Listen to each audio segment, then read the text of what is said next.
こんにちは。今回の動画は北海道を鉄道で周遊する旅行動画となります。日数は全部で5日間。観光地はもちろんグルメや秘境など様々な場所を紹介していきます。今回使いますのは北海道東日本パスという JR 東日本と JR 北海道の普通列車が乗り放題となる切符です。期間は7日間有効で、料金は11,330円。青春18切符ともかなり似ているお得な切符です。今回の旅では少しだけ特急列車に課金することもありますが、基本的にはすべて普通列車で旅していきます。それでは旅の様子をどうぞお楽しみください。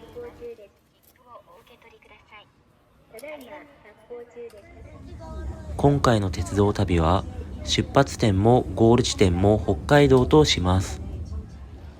私は現在東京にいるので北海道までは飛行機で向かいます。というわけで北海道まで飛行機でやってきました。今回の旅のスタートは北海道は網走にあります女満別空港です。空港から網走駅までのバスも出ております。しかし、現在の私は北海道東日本パスを持っているので、JR の普通列車は無料です。せっかくなので、空港から最寄りの JR 駅まで歩いて向かいたいと思います。駅までは30分ほど歩けば着くかと思います。マイナス6度で寒いですが、頑張っていきます。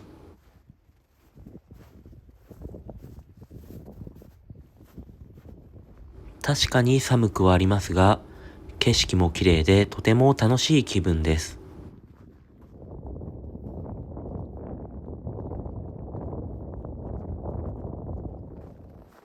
目的の駅が近づいてまいりました。駅の名前は西女満別駅。日本屈指の秘境駅でもあります。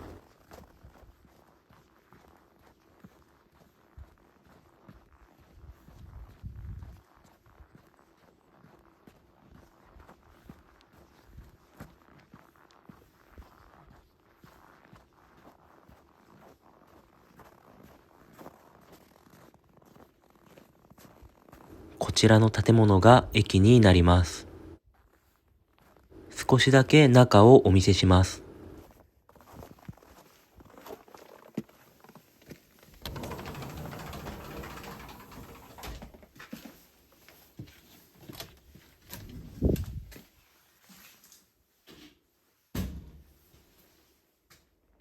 それでは、駅のホームを散歩しながら列車を待ちたいと思います。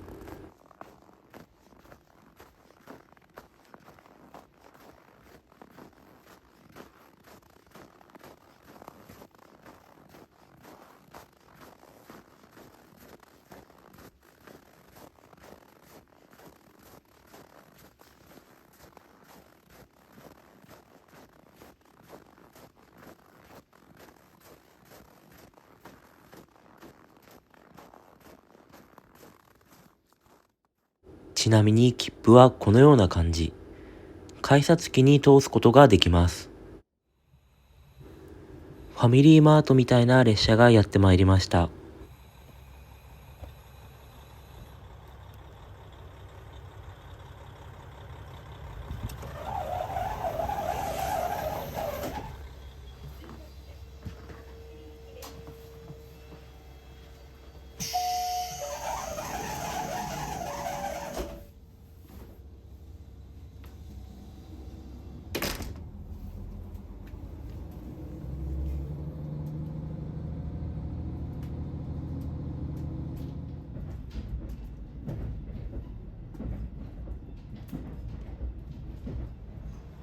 というわけで、最初の目的地、網走駅へ到着です。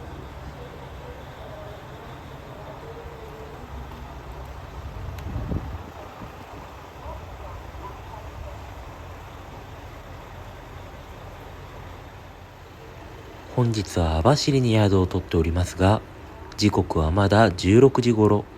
せっかくなので、網走駅から割と近い観光地までちょっとだけ行ってみたいと思います。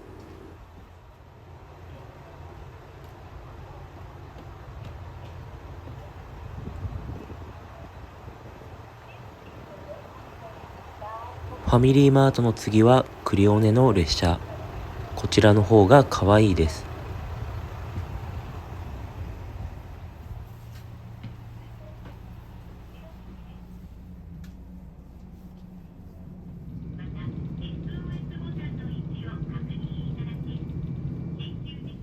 到着しますのは、日本一オホーツク海に近い駅とされる北浜駅です。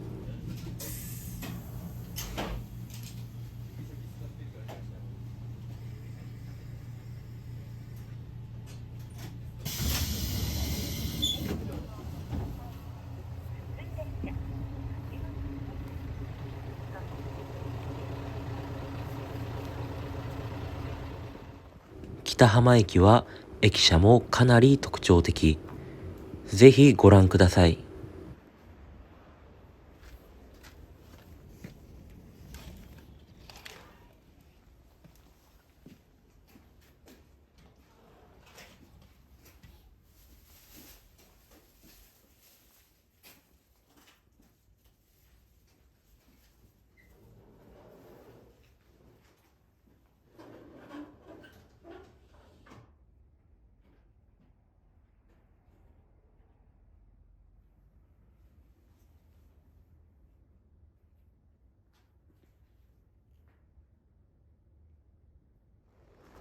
16時台なのに真っ暗なことに驚きです。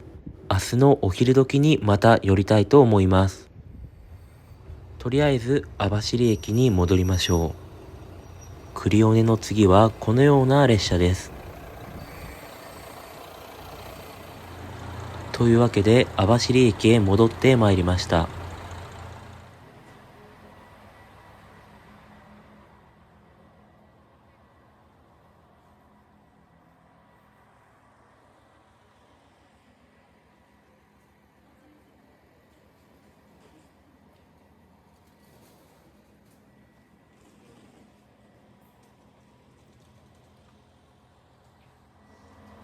とりあえず駅前の様子を見に行ってみましょう。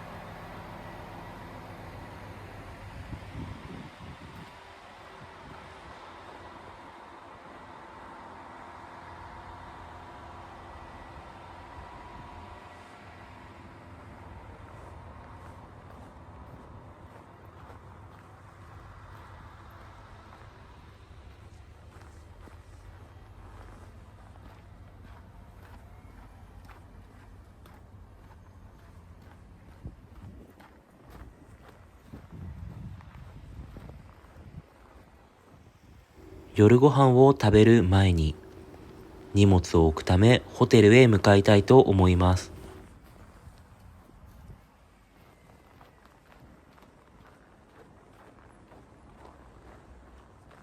北海道といえばこのコンビニ、セイコーマートを発見。晩酌用にご当地のお酒を買います。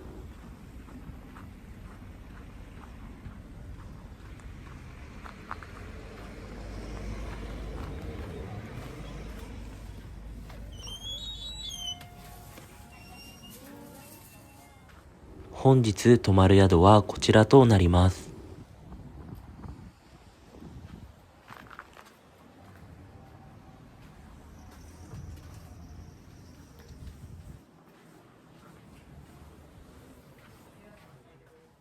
お部屋はどのような感じになっているでしょう。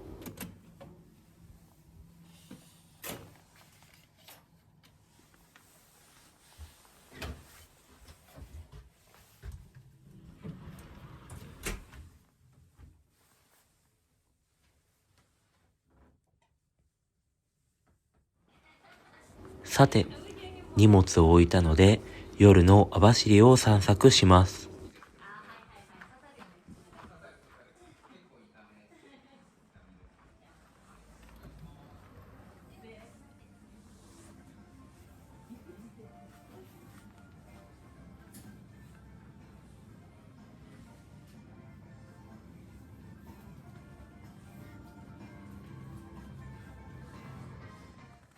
本日の夕食はこちらの居酒屋にしたいと思います。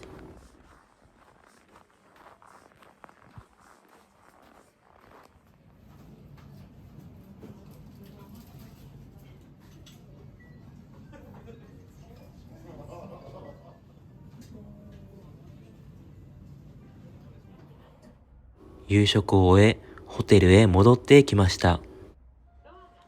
今回の宿には温泉とサウナもついています。氷点下の外気浴も楽しめます。温泉後は無料のアイスを食べながら漫画コーナーでゆっくり休めます。というわけで初日の終了です。明日へ向けてゆっくり休みます。おはようございます。2日目の朝となりました。本日は網走を観光し、その後別な都市へ移動したいと思います。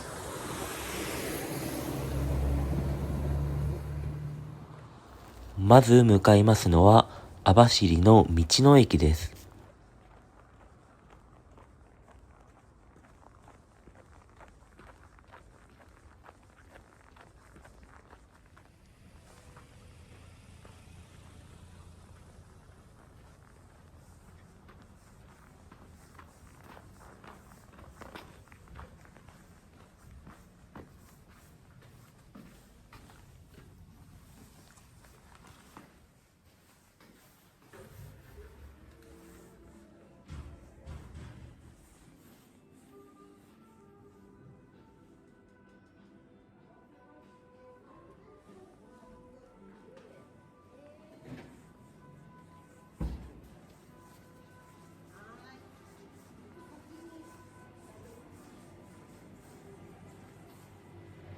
ここでは食料品やお土産など様々なものを購入できます。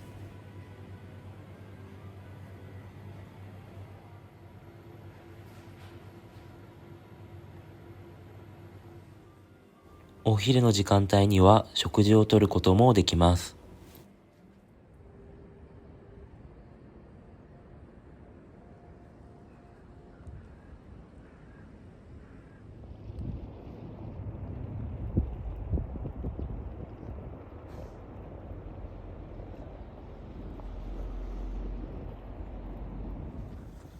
本日は網走の観光名所、網走監獄へも行ってみたいと思います。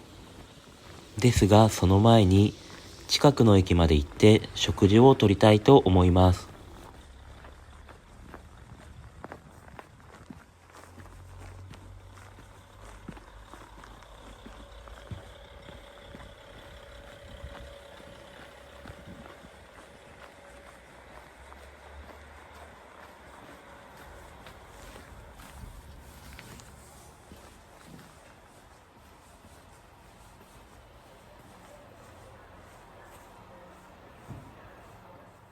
自動改札機があれば切符を通せますが、ない場合は駅員さんに見せます。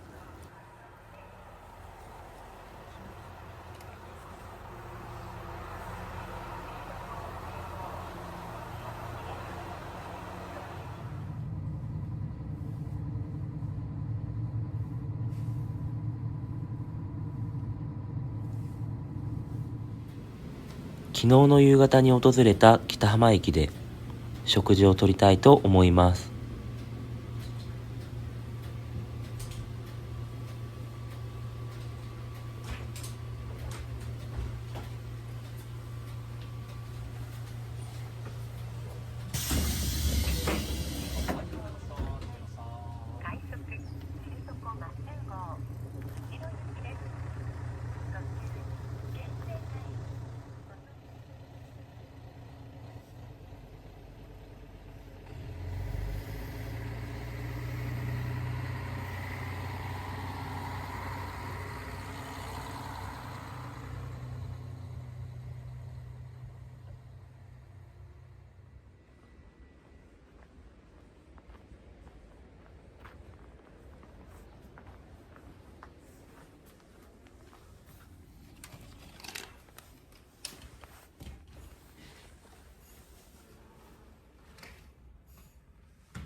昨日とは打って変わって景色もしっかり眺めることができました。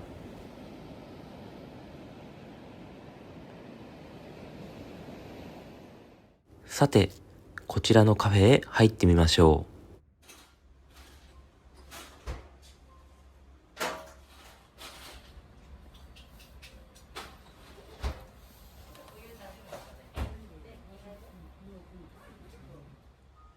良い景色を眺めながら食事をとることができます。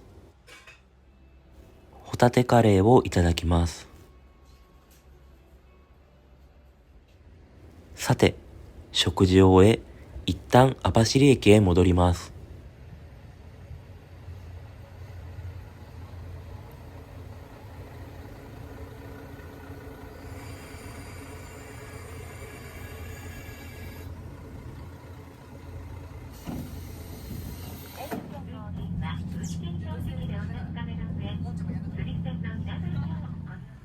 というわけで、網走駅へ戻ってまいりました。ここからバスに乗り換えます。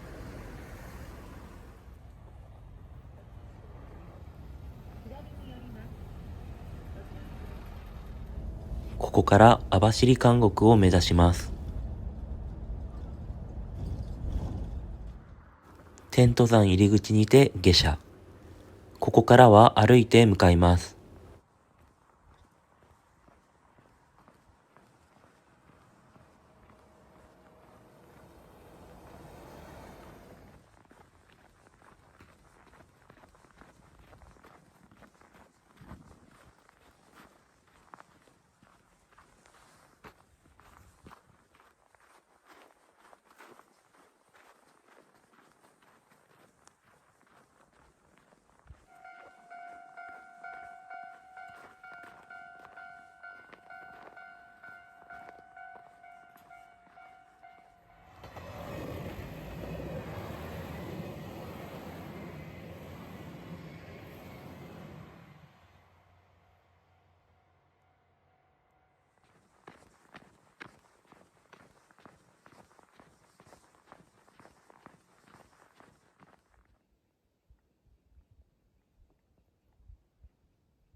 というわけで、網走監獄へ到着です。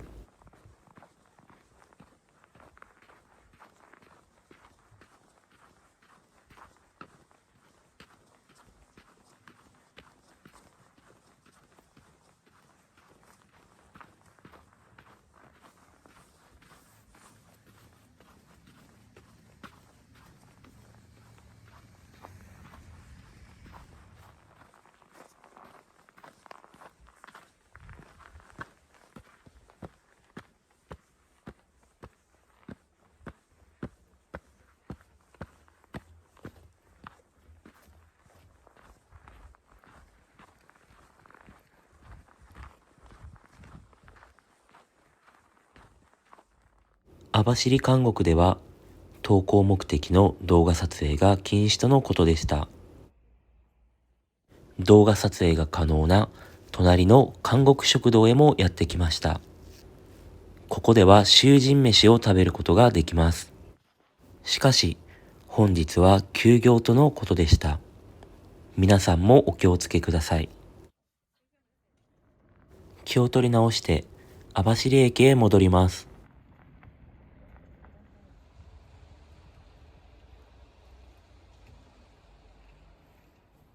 15時10分発、釧路行きの列車に乗ります。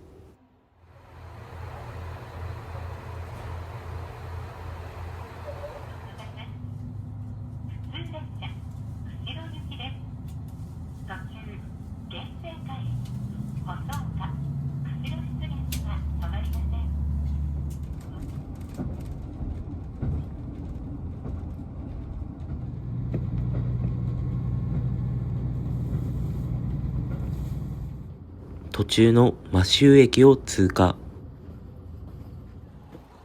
灯路駅で停車時間があったので、駅を見てみたいと思います。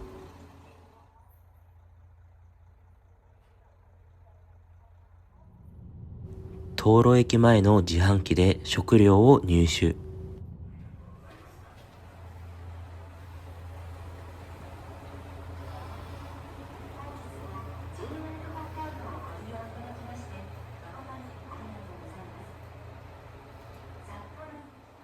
というわけで終点の釧路駅へ到着しました。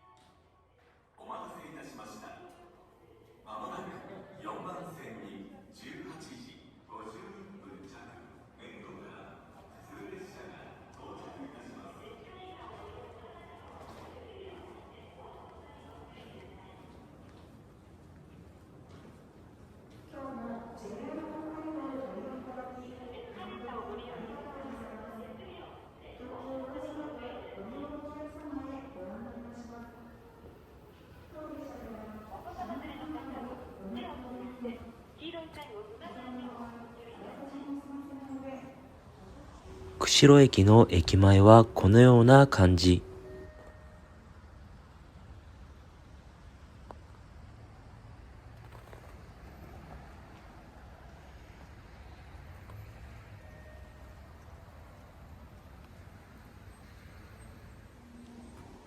とりあえず本日の宿へ向かいたいと思います。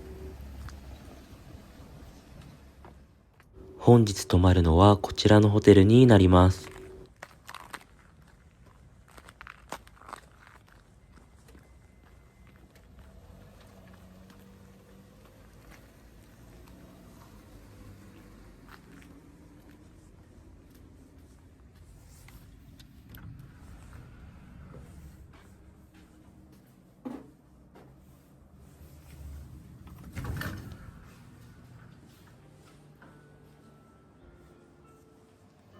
ウェルカムバーとしてお酒が無料で飲めるそうです。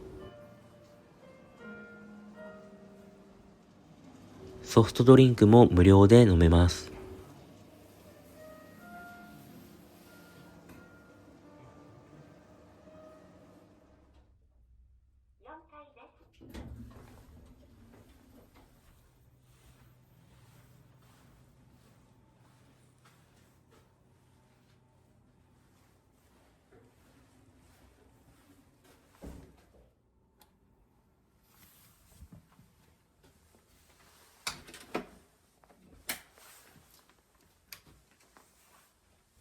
2日目は以上となります。明日へ向けてゆっくり休みます。おはようございます。3日目の朝となりました。本日はここ釧路から旅を始めていきます。まずは釧路の駅地下のスポットを紹介していきます。北海道三大市場の一つに数えられる釧路の台所和商市場です。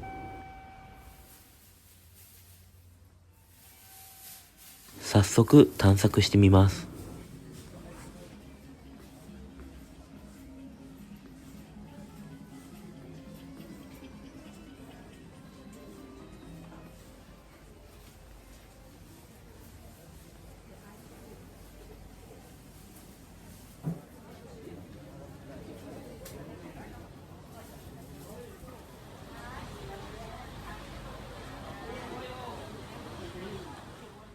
というわけで駅前まで戻ってまいりました。次は駅の反対側を紹介します。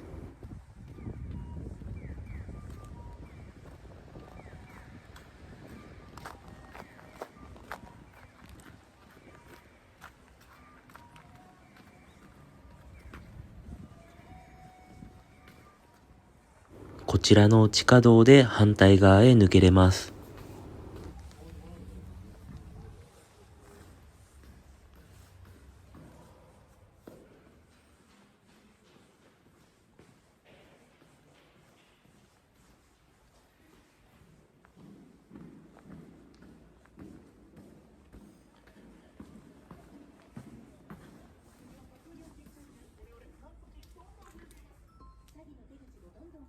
駅の南側と比べると、こちらの北側の方が閑散としている印象を受けます。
さて、釧路のレトロなディープスポットとしても知られる鉄オクセンターを紹介します。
鉄オクセンターにはこのように猫も住み着いておりました。というわけで、鉄オクセンターの紹介でした。というわけで、列車移動を再開します。11時12分発、根室行きの列車に乗車します。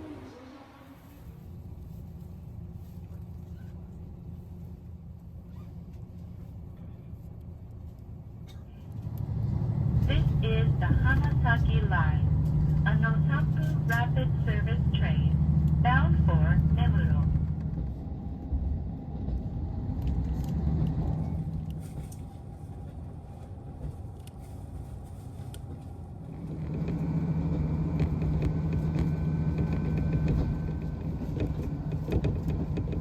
湖もこのように凍っております。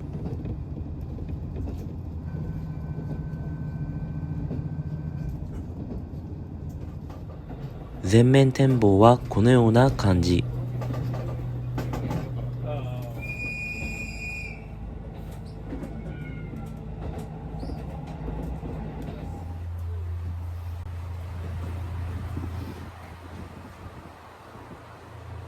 というわけで、根室駅へ到着です。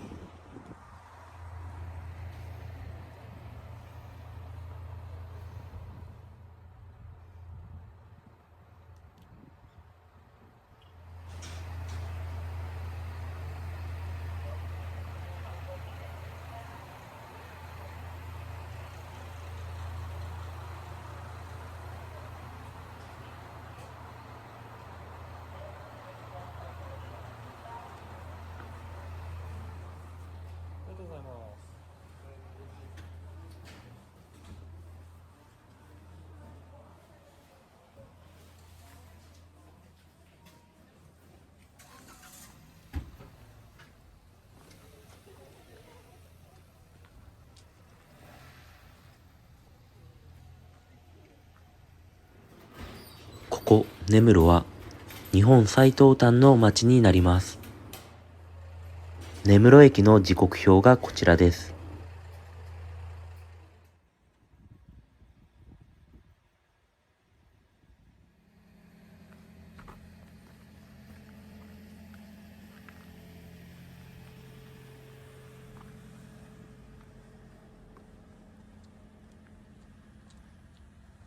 駅のすぐ隣には美味しそうな蕎麦屋もあります。駅前にある観光案内所へやってきました。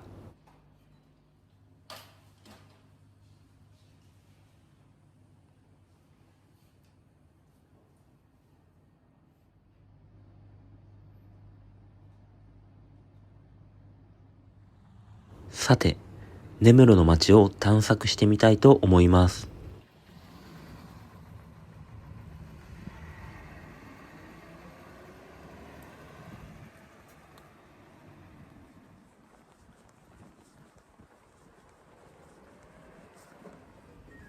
根室のメインストリートの方までやってきました。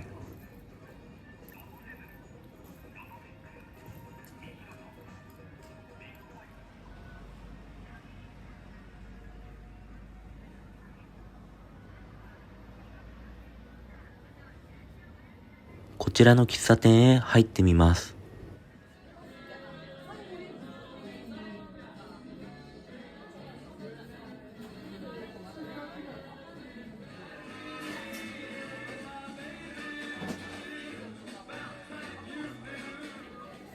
根室名物のエスカロップをいただきます。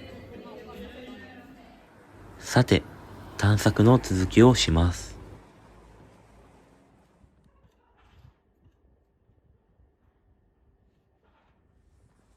さて、最東端の根室を満喫したので、引き返していきたいと思います。来るときは根室駅からやってきましたが、帰りは別の駅から帰っていきたいと思います。根室駅の一つ隣にある日本最東端の駅に向かいたいと思います。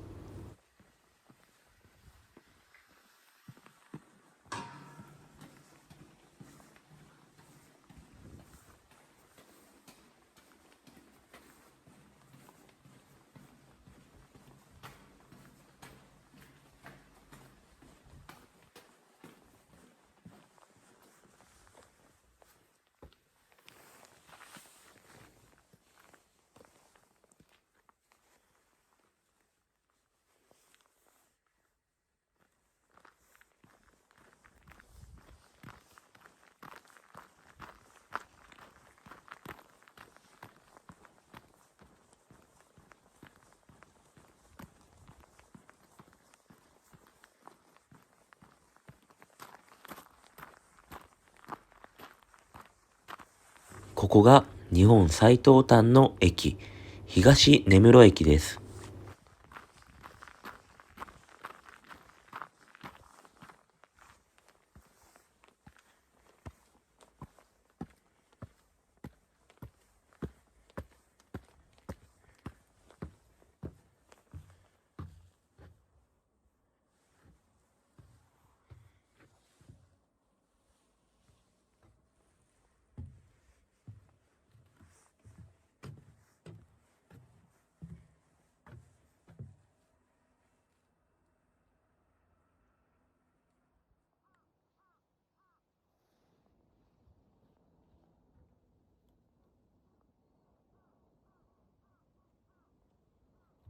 駅の近くにはこのように鹿もいました。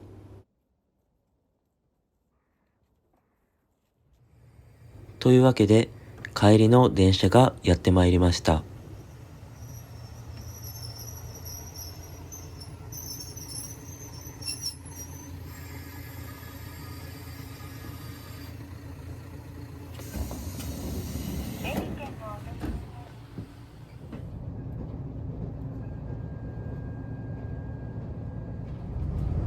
辺りもだいぶ暗くなってまいりました。というわけで、釧路駅へ到着です。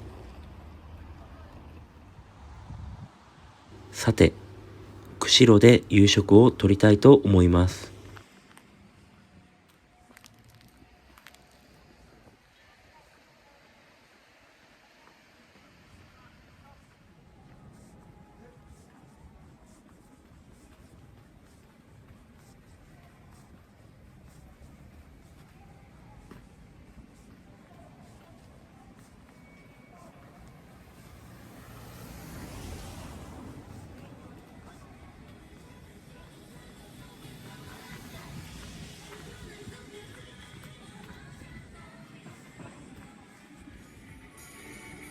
こちらのラーメン屋に決めました。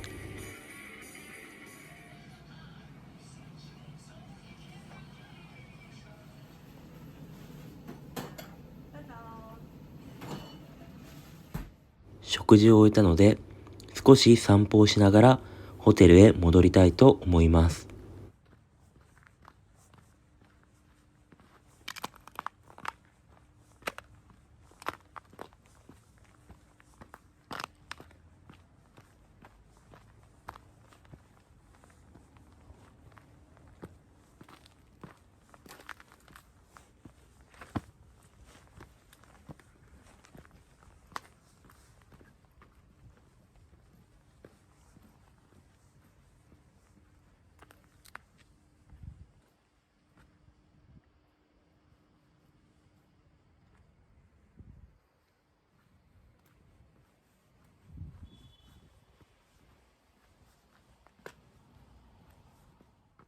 というわけで宿へ戻ってきました。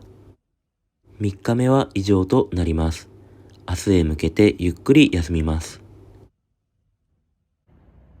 おはようございます。4日目の朝となりました。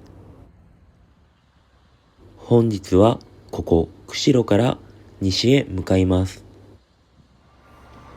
最初に乗りますのは8時19分発の札幌行きの特急列車です。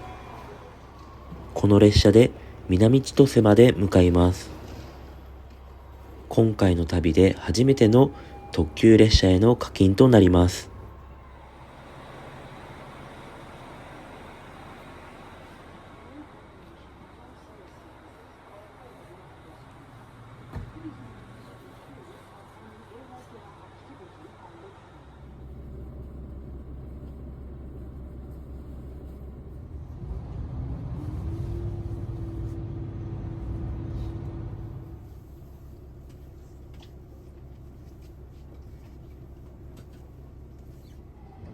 シムカップ村のあたりはこのように絶景が広がります。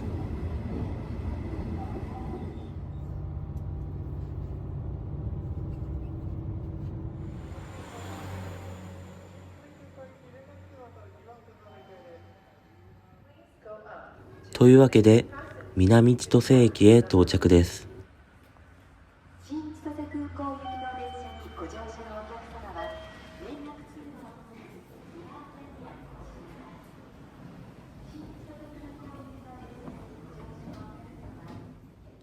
次は東室蘭までの特急切符を購入します。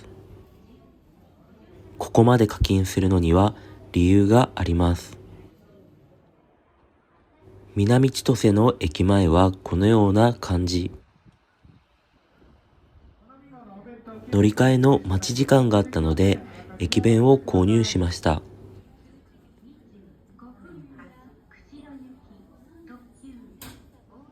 乗りますのは12時41分発の列車です。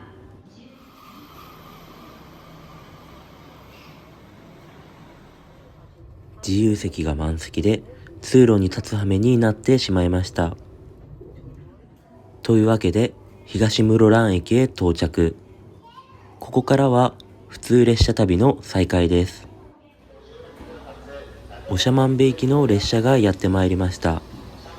これに乗ってとあるところまで向かいます。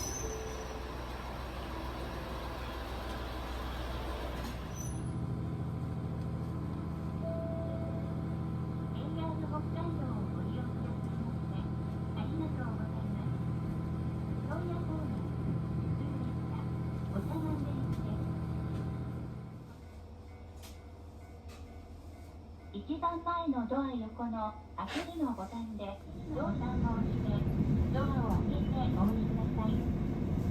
運賃、切符は整理券とともに運賃箱にお入れください。We will soon be arriving at Kita Funaoka. The platform is located. 途中の北船岡駅にて少々停車時間がありました。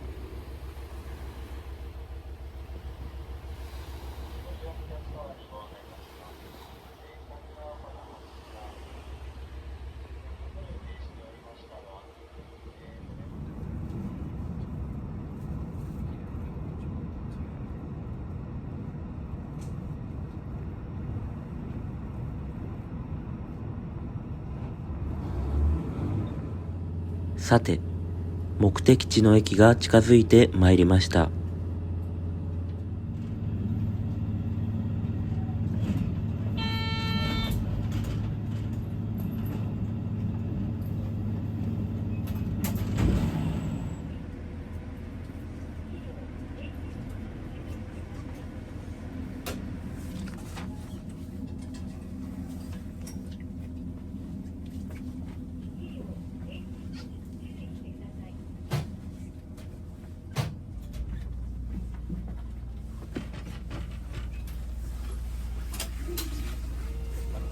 一番前のドア横の開けるのボタンでドアが閉まりま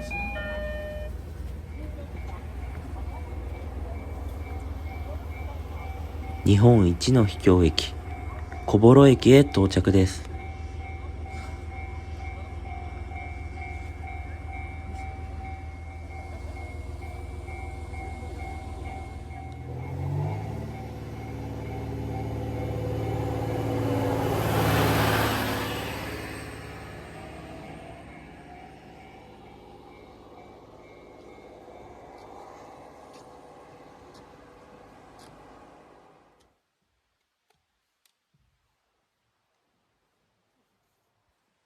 小幌駅は山と海に挟まれており、列車以外での到達が困難な駅です。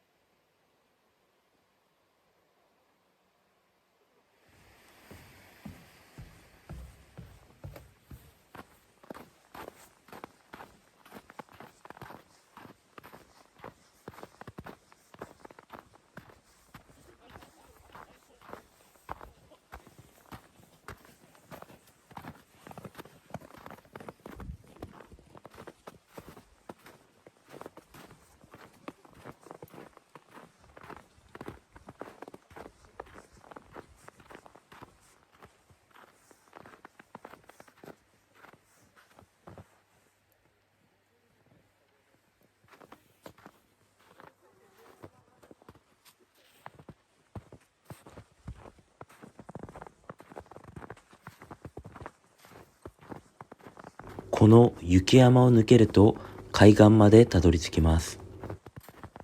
今回は歩いて向かってみたいと思います。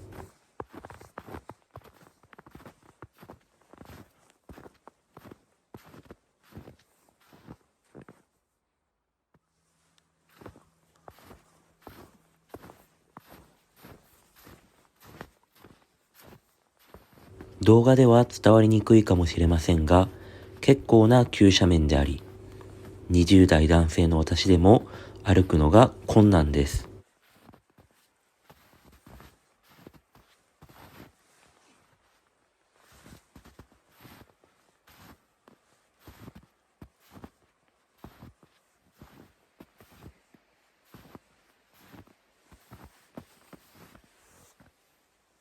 このように動物の足跡もあります。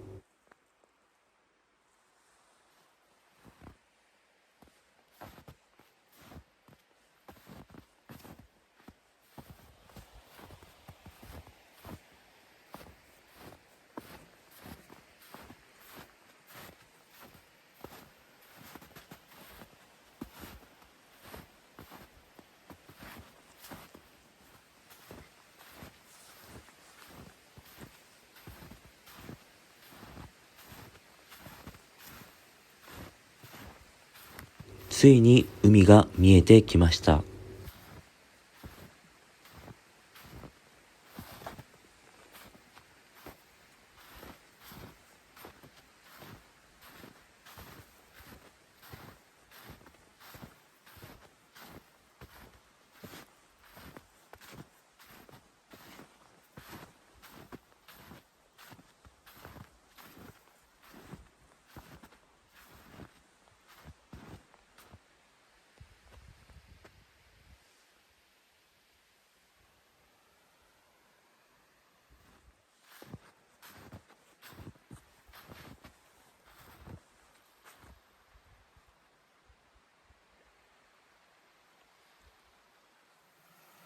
駅まで戻ってきました。時刻表を見ると列車は2本しかありません。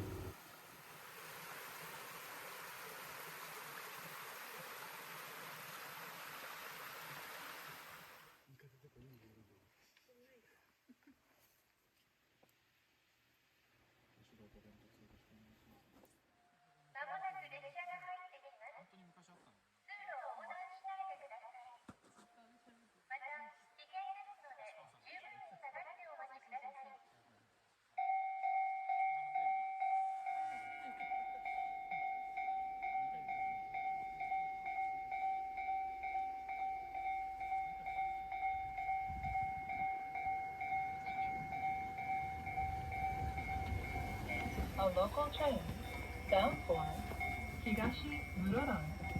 Please take a numbered ticket. というわけで、小幌駅へ別れを告げます。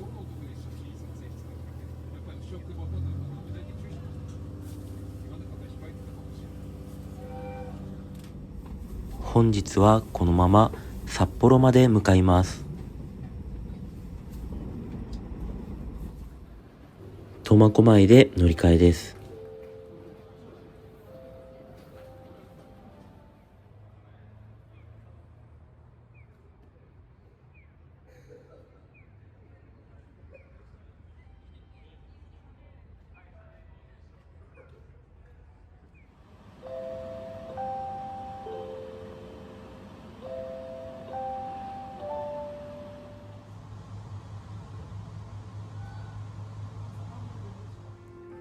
というわけで札幌駅へ到着です。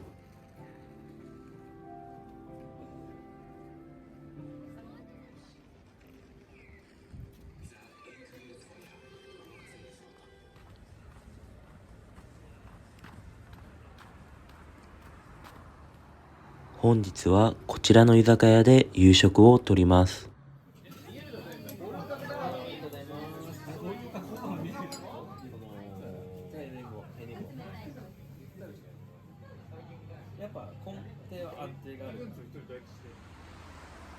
本日の宿はこちらとなります。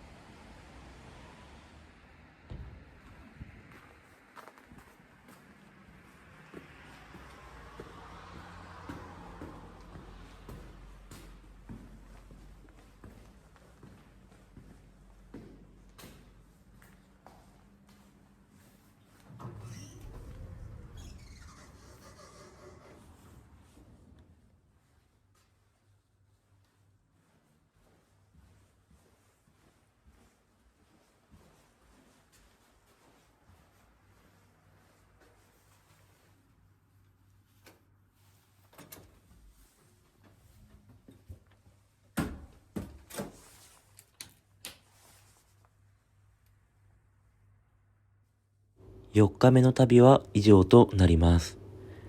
本日はこちらの宿でゆっくりと休みたいと思います。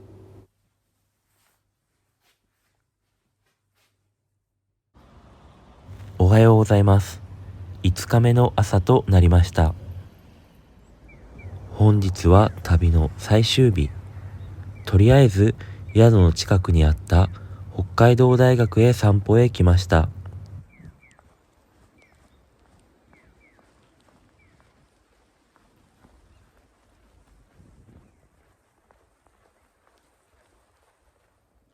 北海道大学は約100ヘクタールの面積があるとても大きな大学です。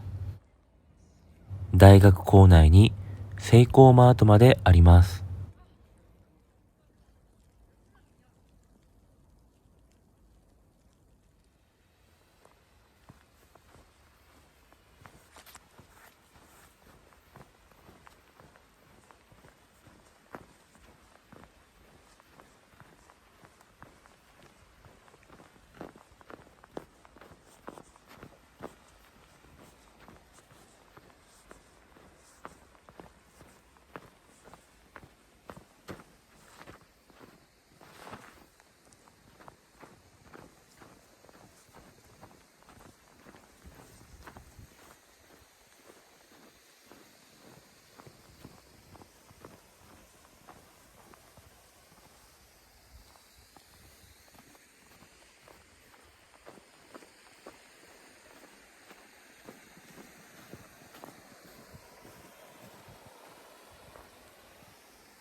というわけで北海道大学を後にします。昼食を食べに向かいましょ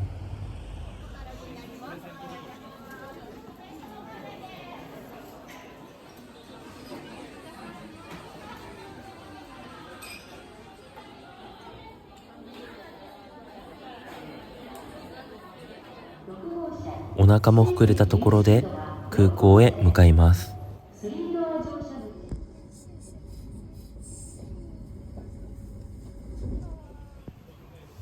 新千歳空港へ到着です。というわけで5日間の旅を終えました。最後までご視聴ありがとうございます。コメントやチャンネル登録で応援いただけると大変嬉しいです。